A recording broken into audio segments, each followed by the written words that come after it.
Assalamualaikum warahmatullahi wabarakatuh, sahabatku pencinta sejarah Aceh. Kali ini kita berkisah tentang tokoh kontroversi di dalam pemberontakan DIDI, Hasan Saleh, antara pejuang dan pengkhianat.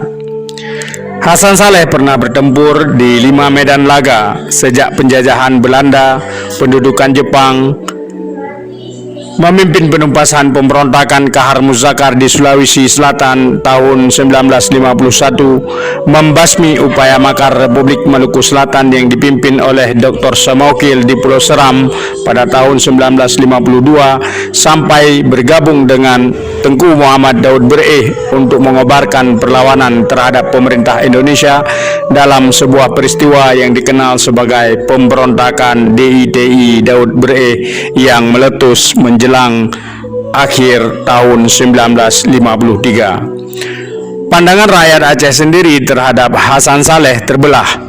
Ada yang melihatnya sebagai pahlawan karena rakyat sudah lelah dan menderita dengan pertempuran lapangan yang tak seimbang melawan pasukan TNI.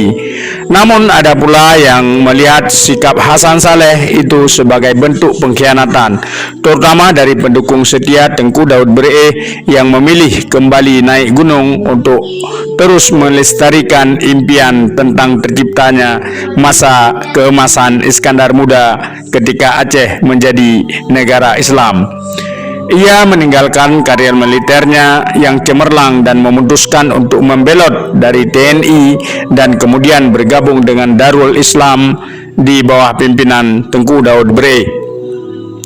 Ketika kekuatan Daud Bereh mulai melemah, Hasan Saleh menjadi tokoh yang merancang perdamaian DIDI dengan Negara Kesatuan Republik Indonesia. Hasan Saleh bersama sejumlah tokoh DIDI memimpin penyerahan diri sebagian besar anggota militer DIDI untuk kembali ke pangkuan Ibu Pertiwi, kembali ke Negara Kesatuan Republik Indonesia.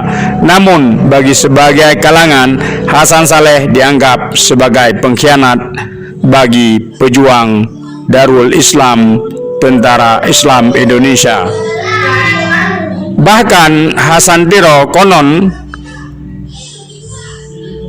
pernah menembaknya ketika Hasan Saleh menolak untuk mendukung ide perjuangan Hasan Tiro dalam mendirikan Gerakan Aceh Merdeka. Bagi sebagai rakyat Aceh, dia dicap sebagai pengkhianat, namun namanya diabadikan sebagai nama sebuah jalan di kawasan Nesu, Jalan Hasan Saleh. Sama seperti Daud Bereh yang dia khianati, juga ditabalkan namanya sebagai sebuah nama jalan di kota Banda Aceh.